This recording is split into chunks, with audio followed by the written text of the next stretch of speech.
e eu sou uma multidão, né, que é uma frase do Guattari. Então, nós somos uma multidão porque nós também somos compostos por múltiplas partes. Os encontros que fazemos, ou as afecções que fazemos, para usar uma palavra mais filosófica, é que determinam os nossos afetos. Então, esse determinam, quer dizer, eles produzem os nossos afetos, né? E os nossos afetos variam para mais e para menos, no sentido da expansão e no sentido da diminuição da potência. O aumento da potência é a alegria e a diminuição da potência é a tristeza. Ser passivo é uma coisa que a gente pode estar o tempo todo sendo passivo, determinado a partir do exterior. Os homens frequentemente são determinados a partir do exterior. Mas ele vai valorizar a atividade. E essa atividade, ela ocorre preferencialmente na vida social, na vida política, né? Mais do que no isolamento. E a definição do afeto é uma modificação do corpo, a gente está sempre interagindo e, portanto, sempre se modificando. Uma modificação do corpo e sua ideia. Como não tem modificação do corpo sem ideia, sem pensamento, o que Spinoza está dizendo? Que nós somos um corpo afetivo e que ser um corpo pensante e ser um corpo afetivo é a mesma coisa. E que, portanto, o afeto é a nossa primeira ideia, o afeto é o nosso primeiro pensamento. Então, quando a gente se afeta, a gente já está pensando. Então, nos termos de Winnicott, a mente é uma função do psiquessoma. É bem próximo, né, do que Spinoza acabou de apresentar. Nós somos um psiquessoma, ou seja, o psiquismo é a elaboração imaginativa da atividade somática, definição que o Winnicott dá, e a gente tem, o ser humano tem claramente essa função de pensar sobre isso, que em Spinoza vai ser ideia da ideia, né? Ter ideias da ideia. Então é claro que, na medida em que eu idealizo e me frustro com o real por conta de uma idealização, aí a gente vai misturando paixão, afeto passivo, entusiasmo, afeto ativo. Olha que interessante ter essas ferramentas para perceber justamente como, em cada complexo afetivo, a gente pode perceber os aspectos bons e cuidar deles e perceber, o que leva a eles? Em que condições eu me sinto assim? E os afetos ruins, que muitas vezes não é tão difícil assim a gente parar de idealizar, parar de comparar com o modelo ideal, de ter esse pensamento metafísico.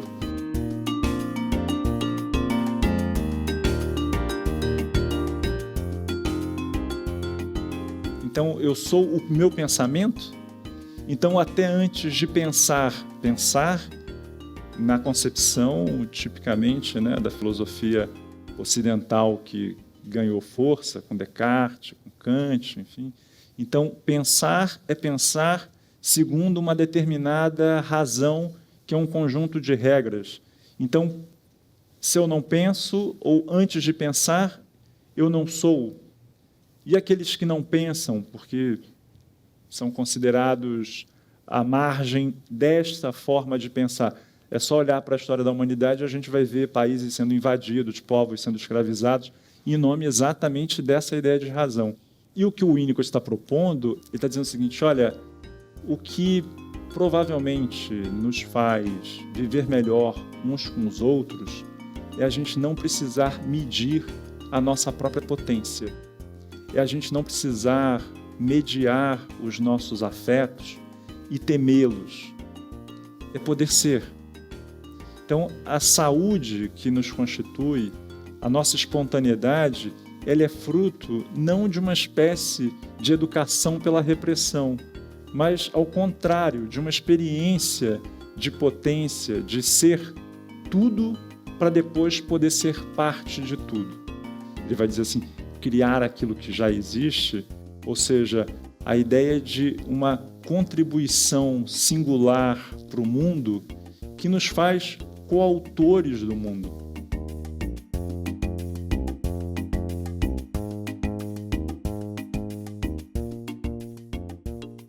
Nós somos modos de Deus. Tudo está em Deus. Assim. Apesar de serem coisas singulares, todas fazem parte da mesma imanência. Não tem metafísica como para Platão. Está tudo no mesmo plano real de imanência.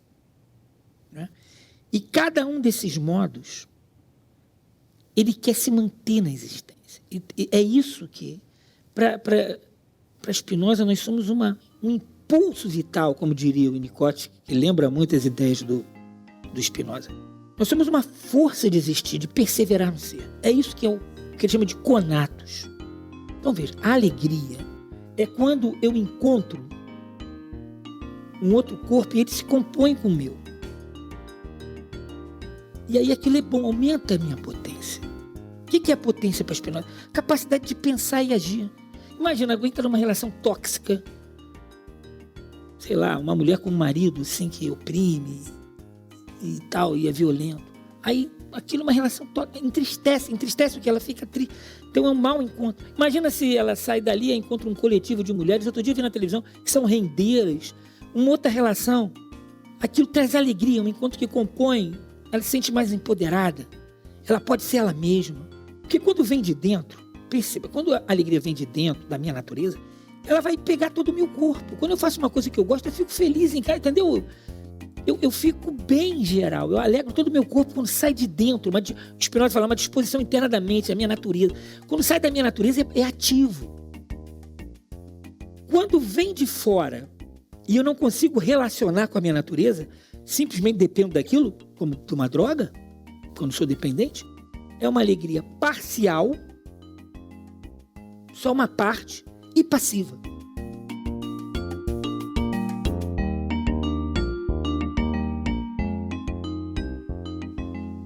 Ultimamente, o ataque à escola, né, a morte da professora, o ataque àquelas crianças de 4 anos, 7 anos, o que isso trouxe nas mídias e o que isso trouxe para nós? Essa tríade, empatia, compaixão e ética, se chama lucidez, que Kant, Immanuel Kant, ele chamava de uma clarificação, um esclarecimento que algumas pessoas têm a respeito do que sentem. Quem não forma essa tríade, empatia, compaixão e ética, não consegue ter uma posição sobre aquilo. E escuta a notícia, não consegue trazer para dentro, empaticamente, compassivamente, uma dor, que embora eu não conheça nenhuma daquelas crianças, mas eu imagino como é que as pessoas se sentiram a respeito. Qualquer dor, principalmente dor psíquica, qualquer perda, qualquer separação, ela tem que ser enlutada.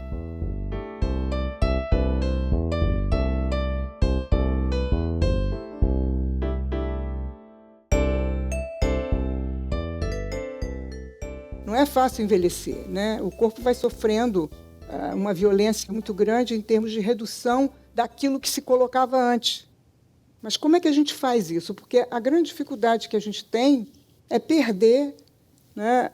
Perder as coisas, na medida que a gente vive numa sociedade que o negócio é agarrar, né? Agarrar as coisas, reter as coisas. O bebê, quando nasce, ele tem um reflexo de preensão. E qual é a tarefa, ou qual deveria ser a tarefa, e qual é a tarefa de alguns grupos sociais, alguns outros, como, por exemplo, os indígenas, né? Eles ajudam a viver no coletivo. Para você poder viver o coletivo, que é uma experiência que a gente não tem nesse campo social nosso, é preciso que a gente abra mão dessa capacidade de segurar as coisas, né? Aprenda a soltar as coisas, aprenda a confiar que a gente pode ficar em pé, né? Aprenda a confiar que a gente pode andar com as nossas próprias pernas. Só que isso é um movimento que é retirado de nós na medida em que a gente está o tempo todo sendo convocado a depender de determinado olhar para se sentir, né, com o direito de existir. Eu gosto muito da ideia espinosista da alegria como força maior. Quer dizer, recuperar no envelhecimento essa capacidade, né, de sustentar a alegria, né, através dos encontros que nos potencializem, desse estado ínfans que nos habita. É preciso que a gente possa respeitar esse movimento da juventude, que não é uma juventude, é uma jovialidade, mas que está em nós, né? Dessa criança que inventa mundo, de poder sustentar isso num modo de produzir com isso vida.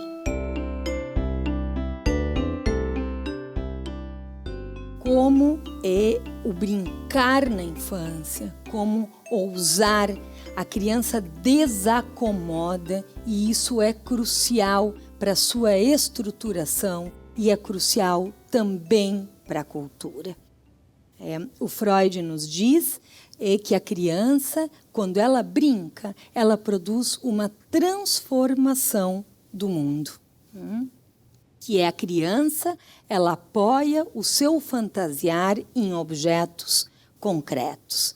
E o Alfredo Jerusalinski, ele, num livro chamado Psicanálise e Desenvolvimento Infantil, lembra a música do Chico Buarque, João e Maria, que diz: agora eu era herói.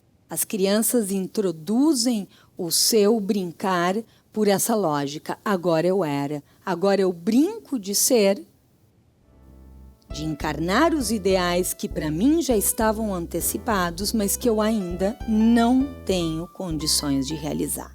Ou seja, é preciso que se produza uma certa falta, que se produza, a princípio, um certo tédio, que se produza, a princípio, esse momento em que ainda não se tem a resposta, para que sob esse fundo de ausência,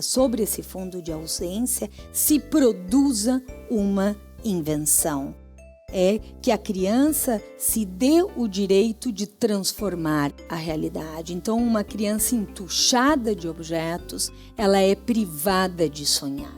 E depois, vejam, é muito importante quando a infância finda, poder ir para o mundo com o sonho de transformá-lo. E por isso é tão importante que a gente crie crianças desejantes, curiosas, questionadoras e brincantes, e não crianças que simplesmente respondam a comandos.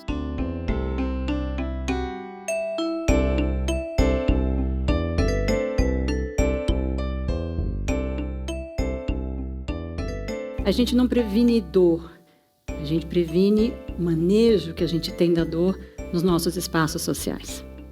O problema não é sofrer.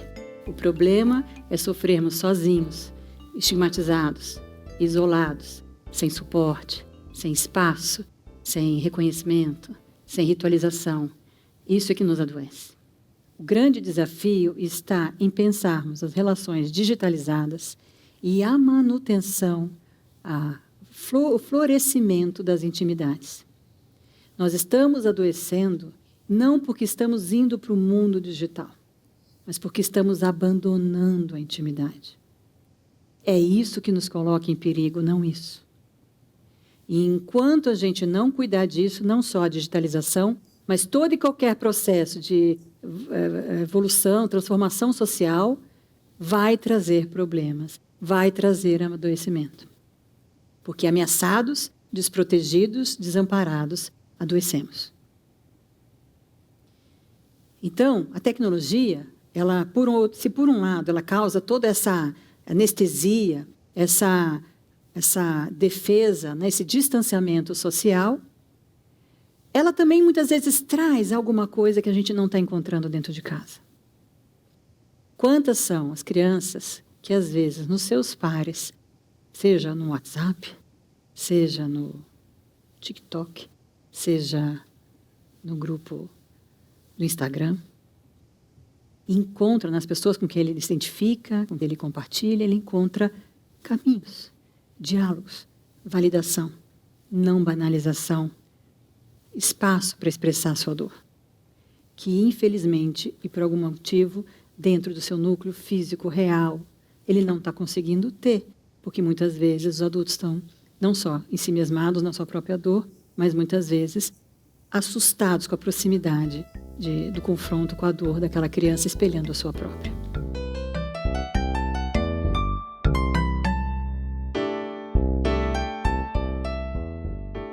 a gente entende, então, que a tecnologia se amadureceu, evoluiu, com o intuito do quê?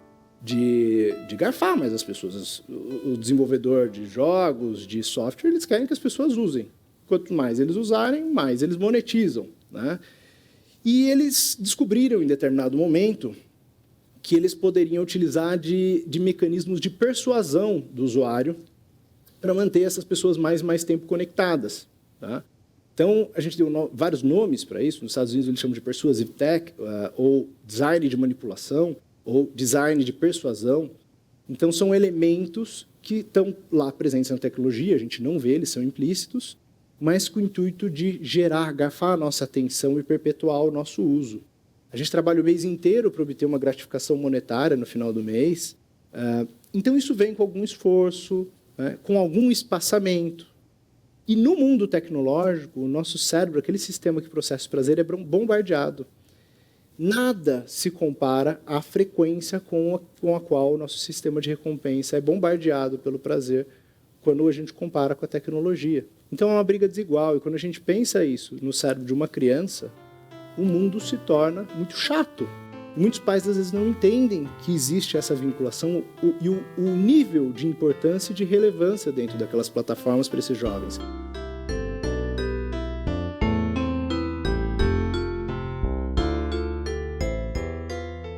A gente está olhando a pessoa através daquela tela ali de computador, do celular. E esse distanciamento físico, ele potencializa o distanciamento emocional. Então, é diferente quando eu tô aqui, eu tenho um conflito com você e eu começo a falar algumas coisas, eu tenho acesso à sua expressão facial. Eu sei o que você tá sentindo, ou eu consigo imaginar que você tá ficando brava, que você tá ficando vermelha, nervosa, você não tá gostando daquilo que eu falei. Então, esse contato com o sentimento do outro, que muitas vezes eu tenho nos ambientes presenciais, não existem na internet ou são reduzidos. Existe ali uma redução da cyberempatia. As pessoas são menos empáticas na internet, porque muitas vezes há essa sensação de que eu estou lidando com um avatar, com uma foto, com uma figurinha, e não com uma pessoa, né? Como nós, que estamos aqui de carne, osso, que sente, que sofre, que não concorda com o outro, né? Que muitas vezes demonstra esses sinais, né, na relação com o outro. É possível, né, a gente formar essas pessoas que são mais éticas na vida real, na vida virtual, desde que a gente coloque um esforço, né, desde que a gente planeje essa convivência, de que a gente coloque o nosso olhar enquanto educador, enquanto famílias, que a gente foque o nosso olhar para essas questões.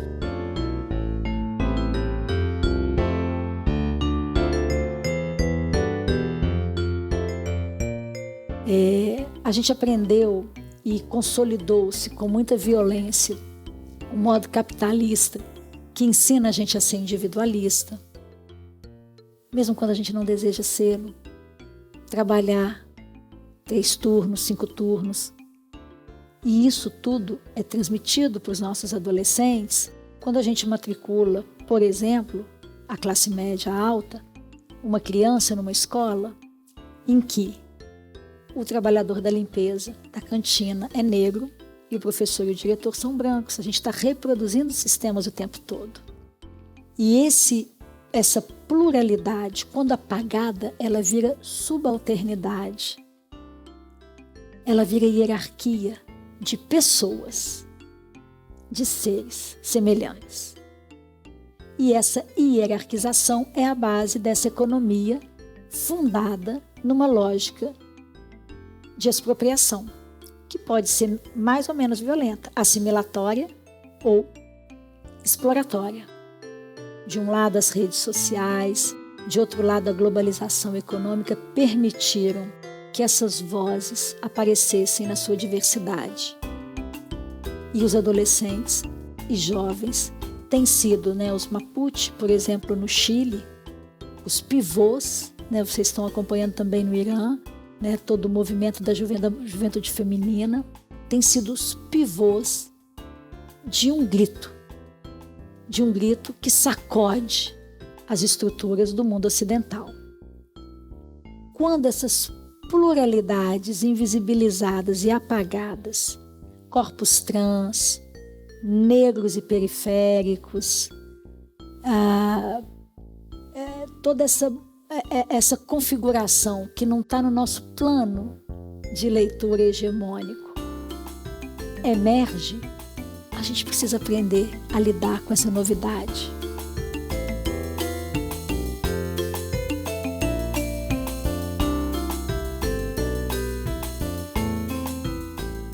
E em todos esses lugares, talvez porque o meu olhar seja assim, eu encontrei, claro, muita guerra, muita tragédia, mas eu encontrei também muita vida. E isso me impressionava mais do que a guerra, né? Eu comecei a dizer que eu era correspondente de paz, não de guerra, porque dentro dessas guerras eu buscava a sobrevivência. A minha talvez questão maior, né, como essa história começou, foi buscar como é que as pessoas vivem. Como elas morrem, nós sabemos, não é? Mas como é que elas vivem em guerra e como é que elas sobrevivem à guerra no dia a dia? As pessoas precisavam contar as histórias. As pessoas precisavam, às vezes, escrever, reorganizar todo o caos para dar sentido àquilo que parecia não ter sentido, né? Então, a escrita ajuda muito com isso.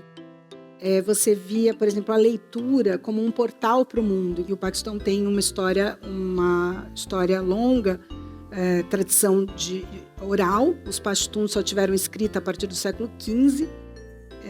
E você tem ali essa contação de histórias diária ao redor do fogo, antes de dormir, principalmente entre as mulheres.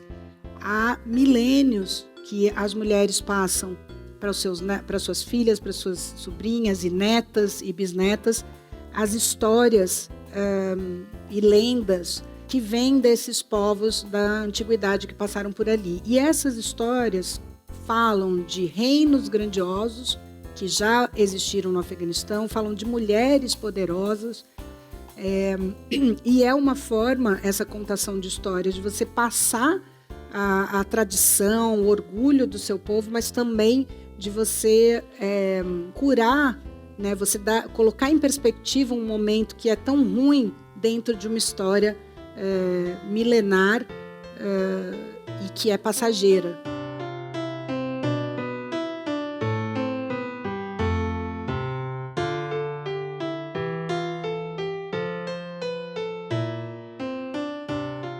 A capacidade de narrar histórias de Will Storr é um jornalista britânico, tá? A capacidade de narrar histórias é o que nos torna humanos. Narramos para viver. Narramos para viver. E eu vou complementar. E deixamos uma narrativa ao morrer. A história tem a ver com o nascimento, mas tem a ver com a morte também. As histórias, ligado a isso que a gente acabou de falar, acabou de ouvir do Nicholas Carr, estão sendo fortemente atacadas. Fortemente atacadas.